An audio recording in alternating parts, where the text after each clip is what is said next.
Friends, welcome to our channel. Latest ఎపిసోడ్లో ఏం జరగబోతుందో ముందుగానే తెలుసుకుందాం. ఫ్రెండ్స్, డైలీ సీరియల్ నోటిఫికేషన్ కోసం ఛానల్ని సబ్స్క్రైబ్ చేసుకోండి ఫ్రెండ్స్. అండ్ పక్కనే ఉన్న బెల్ ఐకాన్ని క్లిక్ చేసి ఆల్ ఆప్షన్ని సెలెక్ట్ చేసేయండి. తోడబుట్టిన చెల్లెలే పొలం గనక అమ్మకపోతే కోర్టుకు ఈడుస్తాను అక్క అని వార్నింగ్ ఇవ్వడంతో లక్ష్మి ఎంతగానో బాధపడుతూ కన్నీళ్లు పెట్టుకుంటూ ఉంటుంది. కరెక్టుగా అదే సమయంలో మిత్రకు ఒక ఫోన్ కాల్. ఇక యూనియన్లో ఎవరూ వర్క్ చేయకోకుండా అందరూ ధర్నాకు దిగారు అని తెలియటంతో లక్ష్మి మరింత కంగారు పడిపోతూ ఉంటుంది. అడుగడుగున కన్నీళ్ళే, ఎటు చూసినా ప్రాబ్లమ్సే. మనీషా అన్నట్టుగానే లక్ష్మిని ఒక పెద్ద పద్మవ్యూహంలోకి నెట్టేస్తుంది. కానీ లక్ష్మికి ఏం చేయాలా అనుకున్న సమయంలో నేనున్నాను అంటూ అరవింద ఆఖరి నిమిషంలో వచ్చి అతిపెద్ద నిజాన్ని అయితే బయట పెడుతుంది. మరి ఇంతకీ అరవింద ఎటువంటి నిజాన్ని బయట పెట్టబోతుంది? కంపెనీ సమస్యను లక్ష్మి ఏ రకంగా అధిగమించి ముందుకు తీసుకొని వెళ్ళబోతుందో తెలుసుకోవాలి అనుకుంటే ఫ్రెండ్స్, ఈ వీడియోని ఎక్కడా స్కిప్ చేయకుండా చివరి దాకా చూసేసేయండి.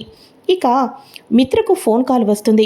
హడావిడిగా మిత్ర బయలుదేరుతూ ఉండగా మిత్ర గారు అంత కంగారు పడుతున్నారు, ఏమైందండి అని చెప్పేసి అనగానే యూనియన్లో ఎవరికో దెబ్బ తగిలిందంట, హాస్పిటల్కి తీసుకొని వెళ్ళారంట. మిగతా వాళ్ళందరూ కూడా వర్కర్స్ అందరూ కూడా వర్క్ చేయటం లేదు, ధర్నాకు దిగారంట లక్ష్మి అని అనగానే అవునా మిత్ర గారు, అతనికి ఇప్పుడు ఎలా ఉందంట అని అనగానే యూనియన్ వాళ్ళే హాస్పిటల్కి తీసుకొని వెళ్ళారంట లక్ష్మి అని చెప్పి అనగానే అవునా మిత్ర గారు, సరే అయితే ముందు మనం అర్జెంటుగా వెళ్దాం పదండి అని చెప్పేసేసి లక్ష్మీ మిత్ర ఇద్దరు కూడా హడావిడిగా అయితే వర్క్ జరుగుతున్న ప్లేస్కి అయితే వెళ్ళిపోతారు. మరోపక్క మీడియా వాళ్ళందరూ కూడా అక్కడికి వెళ్ళేటట్టు చేస్తుంది మనీషా అయితే. ఇక మీడియా వాళ్ళందరూ కూడా అక్కడికి వెళ్ళి లక్కీ గ్రూప్ ఆఫ్ కంపెనీలో వర్క్స్ అన్నీ కూడా ఎక్కడికక్కడ ఆగిపోయినాయి, యూనియన్ అంతా కూడా కలిసి ధర్నా చేస్తున్నారు అని చెప్పేసేసి ఇక మొత్తానికి అయితే హోరాహోరిన ఇక న్యూస్ ఛానల్స్ అంతా కూడా మారు మోగిపోతూ ఉంటుంది. లైవ్లో ఇదంతా చూస్తున్న మనీషాకు అయితే అబ్బబ్బబ్బబ్బా, పాపం లక్ష్మికి ఎటు చూసినా కన్నీళ్ళే, ఏం చేసినా కష్టాలే, ఇంకా ఇదేముంది, మున్ముందుంది లక్ష్మి నీకు ముసళ్ళ పండగ అని చెప్పేసి మనీషా అంటూ ఉంటే పాపం మనీషా, లక్ష్మికి కన్నీళ్లు తుడుచుకునే గ్యాప్ అయినా ఇవ్వచ్చు కదా, లేకపోతే ఆఖరికి సూసైడ్ చేసుకుంటుందేమో అన్నట్టుగా అయితే మన ఇక పక్కన ఉన్న సరియు అయితే మాట్లాడుతూ ఉంటుంది. మున్ముందు దానికి అదే జరుగుతుంది సరియు, చూస్తూ ఉండు అని చెప్పేసేసి వీళ్ళిద్దరూ కలిసి ఎంజాయ్ చేస్తూ ఉంటారా. అయితే ఇక లక్ష్మి వచ్చేసేసి ఏం మాట్లాడుతున్నారు, ఓల్డ్ మెటీరియల్స్ అయిపోయినాయా, మీకు పాత మిషన్లతోటి వర్క్ చేపిస్తున్నామా, ఒక్క నిమిషం ఆగండి. ఇతను మధ్యలో ఒక నరసింహులు ఉంటారు కదా, మనీషా డబ్బు ఇచ్చి మరీ రెచ్చగొట్టేటట్టు ప్లాన్ చేస్తుంది. ఇప్పటిదాకా మన యూనియన్లో ఎంతమందికి గాయాలయ్యాయి చెప్పండి, ఇది ఫస్ట్ టైం జరిగిన దానికి మీరు ఇలా వర్క్ని ఆపేసేసి ధర్నాకు తిరగటం ఎంతవరకు కరెక్ట్ చెప్పండి అని చెప్పేసేసి లక్ష్మి వాళ్ళందరినీ అంటూ ఉంటుంది. కావాలని చెప్పేసి నరసింహులు అంటే మీకు ప్రాణాలు పోయినా పర్వాలేదు, కానీ మీకు వచ్చే లక్షలు ఆస్తులే మాత్రమే కావాలా, మా మూలాన వర్క్ అయితే జరిగిపోతుంది, కానీ మేము ఏమైపోయినా మీకు పర్వాలేదా అని చెప్పేసి ఏంట్రా అలా చూస్తున్నారు, నిలదీయండ్రా, అడగండిరా అని చెప్పేసేసి లక్ష్మి మీదకైతే అందరినీ ఉసిగొలుపుతూ ఉంటాడు. ఇక అప్పుడు లక్ష్మి అంటూ ఉంటుంది, సరే అయితే మీరు మీ నిర్ణయం ఇదే అని చెప్పేసి అంటున్నారు కదా, మీ నిర్ణయం మీకే వదిలేస్తున్నాను అని చెప్పేసేసి ఇక వెంటనే లక్ష్మి హాస్పిటల్కి అయితే వెళ్తుంది. హాస్పిటల్కి వెళ్ళి ఇక దెబ్బ తగిలిన వ్యక్తిని పరామర్శిస్తుంది. తన భార్యని తన బిడ్డని ఇద్దరినీ కూడా పరామర్శించి అతనికి ఏమీ కాదు, త్వరలోనే కోలుకుంటారు, మీకు నేను ఉన్నాను, మీకు మీ పిల్లల బాధ్యత నాది, మీ పిల్లల చదువులన్నింటినీ కూడా నేను చూసుకుంటాను అని చెప్పేసి వాళ్ళ కుటుంబానికి అండగా దండగా ఉన్నానని చెప్పేసి ఆసరా అయితే ఇస్తుంది లక్ష్మి. ఇక వెంటనే ఆ పిల్లల పేరు మీద ఫిక్స్డ్ డిపాజిట్ మనీ వేపిస్తానని, వాళ్ళ పిల్లల్ని మంచిగా చదివిస్తానని ఈ రకంగా అయితే మొత్తానికి అయితే చేస్తూ ఉంటారు.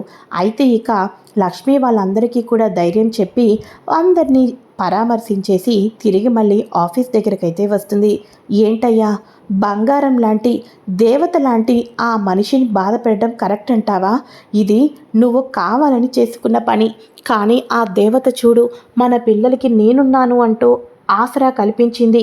మనం కష్టాల్లో ఉన్నప్పుడు మన కుటుంబ సభ్యులే మనల్ని ఎవరూ చూడలేదు, మన బంధుమిత్రులే మనల్ని పట్టించుకోలేదు.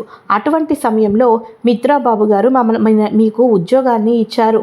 అప్పటి నుంచి పిల్లలతో సంతోషంగా ఉన్నాం. కానీ ఇప్పుడు ఆ కుటుంబానికి, ఆ కంపెనీకి వెన్నుపోటు పొడచాలని చూసావు.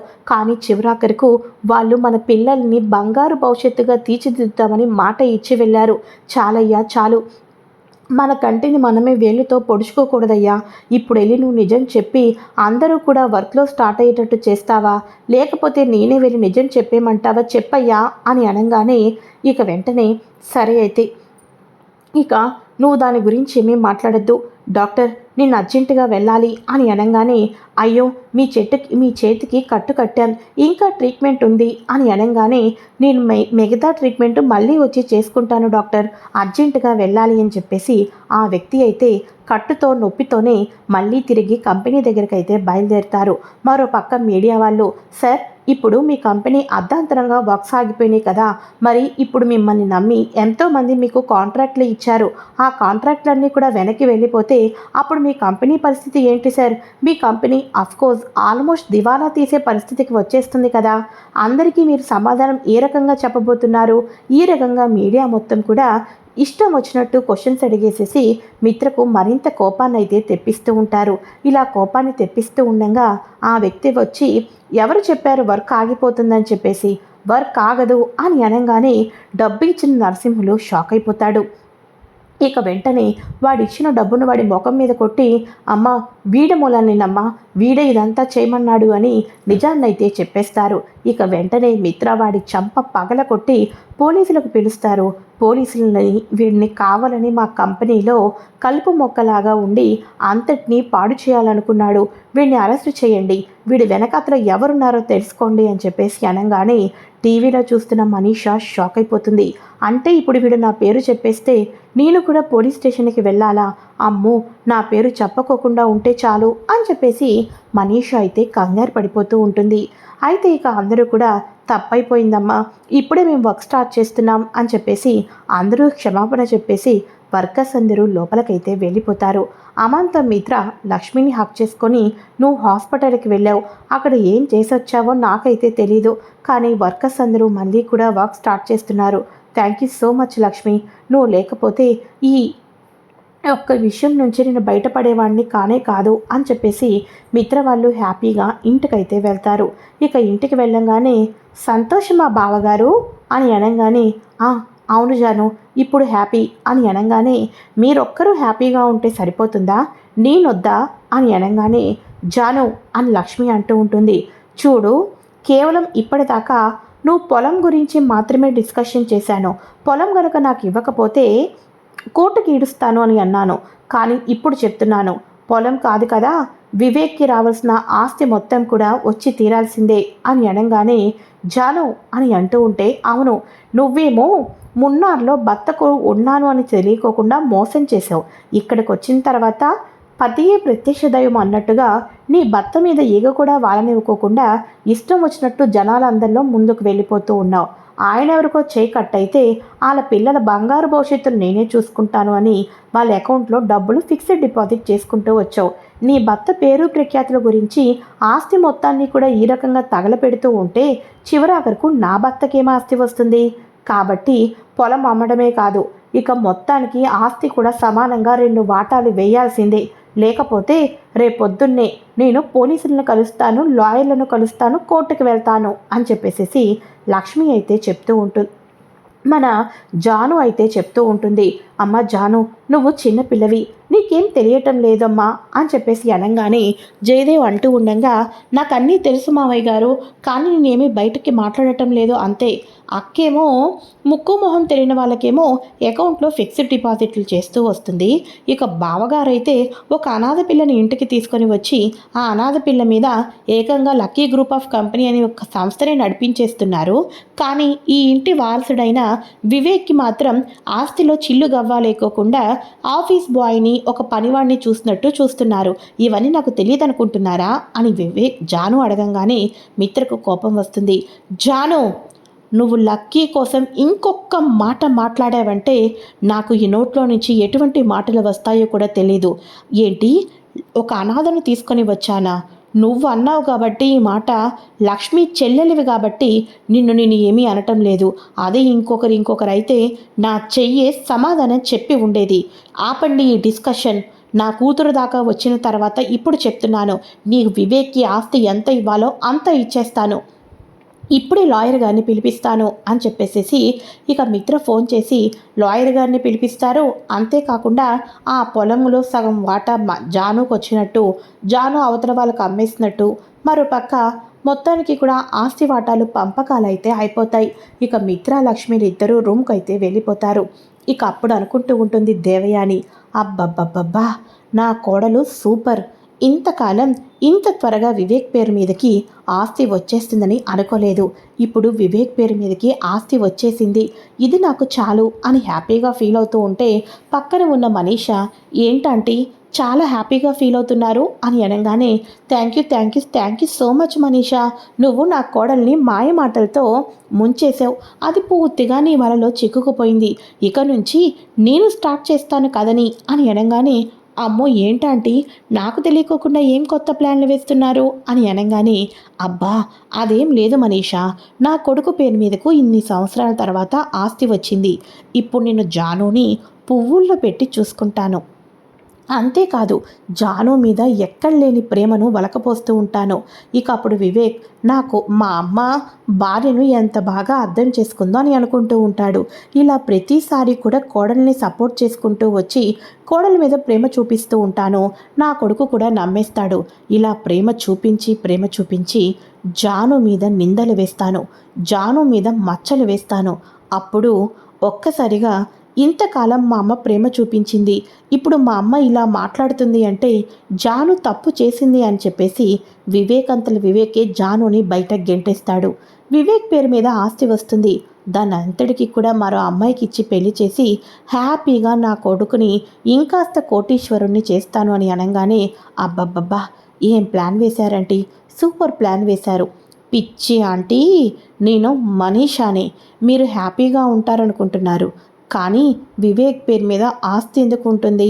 ఆ జాను చేత ఆస్తి మొత్తాన్ని కూడా పెట్టుబడి పెట్టించేస్తున్నాను. పొలం అమ్మిన డబ్బులే కాదు, ఇప్పుడు ఈ ఆస్తిని కూడా ఎవరికీ తెలియకోకుండా పెట్టుబడి పెట్టించేస్తాను. యాక్చువల్గా ఆ ఆస్తి మీరు అనుభవిస్తారనుకుంటున్నారు, కానీ వివేక్ వచ్చిన ఆస్తి మొత్తాన్ని కూడా పక్కాగా ప్లాన్ ప్రకారం నా అకౌంట్లో బ్యాలెన్స్ పెంచుకుంటున్నాను, నా బ్యాంక్ బ్యాలెన్స్ పెంచుకుంటున్నాను ఆంటీ అని చెప్పేసి మనీషా మనసులో అనుకుంటూ ఉంటుంది.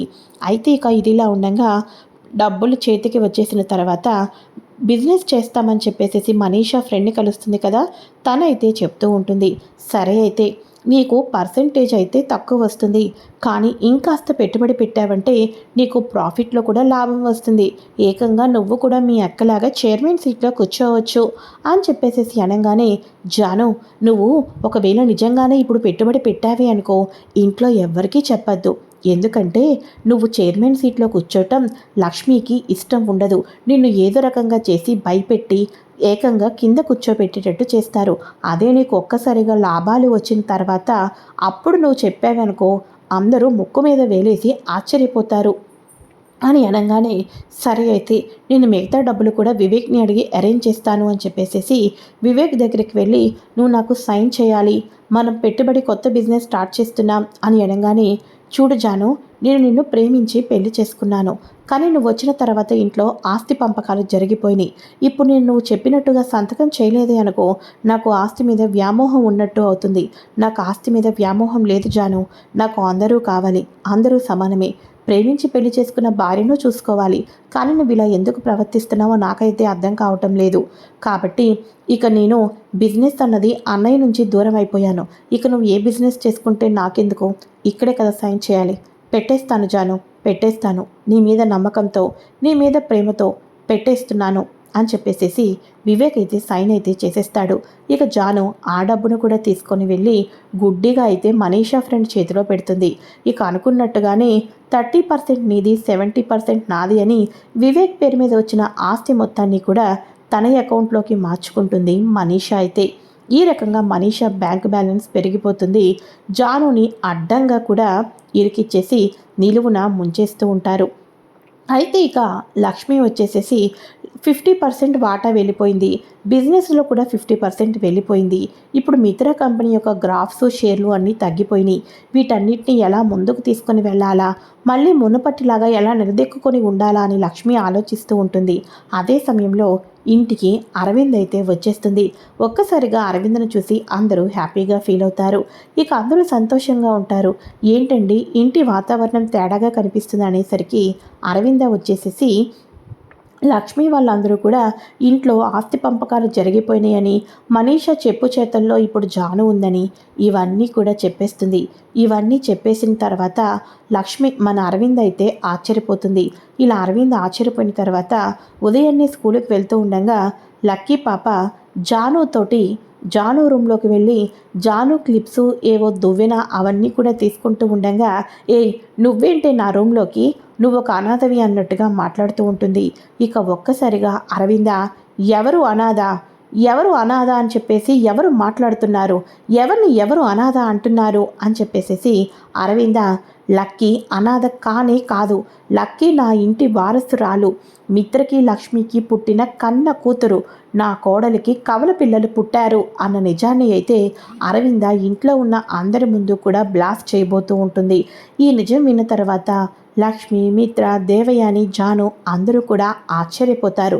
మరి ఇంతకీ తిరిగి వచ్చిన అరవింద నిజం తెలుసుకొని జానుతోటి అనాథ అన్నందుకు నిజం చెప్పేసిందా, లేకపోతే నిజం చెప్పేసినట్టు తనలో తానే అరవింద కలగనిందా, ఏం జరగబోతుంది రానున్న ఎపిసోడ్లో తెలుసుకోవాలి అనుకుంటే ఫ్రెండ్స్ తప్పకుండా ఛానల్ని సబ్స్క్రైబ్ చేసుకొని పక్కనే ఉన్న బెల్ ఐకాన్ని క్లిక్ చేసి ఆల్ ఆప్షన్ని సెలెక్ట్ చేసేయండి. Thanks for watching.